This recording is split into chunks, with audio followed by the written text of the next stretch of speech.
Dangondango nanzao hainao zao nanzao mila ale. Ka gny olo masaky ahy napotaky gny orony.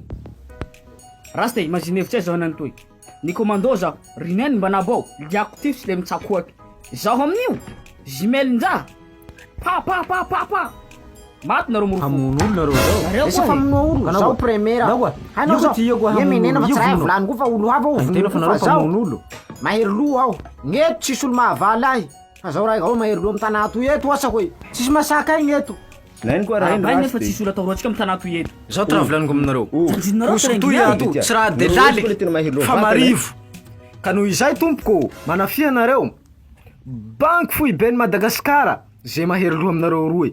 Na tonga de nareo roa mandehana lasa nareo milera ao ahitatsika azy ihanainy fa condition avao zao tsy miantoko vatapaty na tsy miantoko tranopaty fa nareo lafa maty bakany ry baba noho rineny mangalaky anareo fa zao tsy anainy miala aho zay mba raha latsentanao ko gn'olo maty la zao toy nay koe zao matanjaky toy la maty zao maty zao nefa nanazava aminy hoe zao manday basy tsika roa lahy hoa e tsika roa zao ko tsy maty zao e ile volaniko aminareo zay baba tonga de lasa nareo mandehana amiraha volaniko niany mazaka basy mipoaky zaka anjo zao mataotsy basy mazaka koa nareo lafa tsy renganay menena botsy hainy tantaranao botsy haino tantara ino zao oay maty e vonja manako koa milaly toy tena koa rasta longonao milaly botsy ia mobile mita koa fahita taony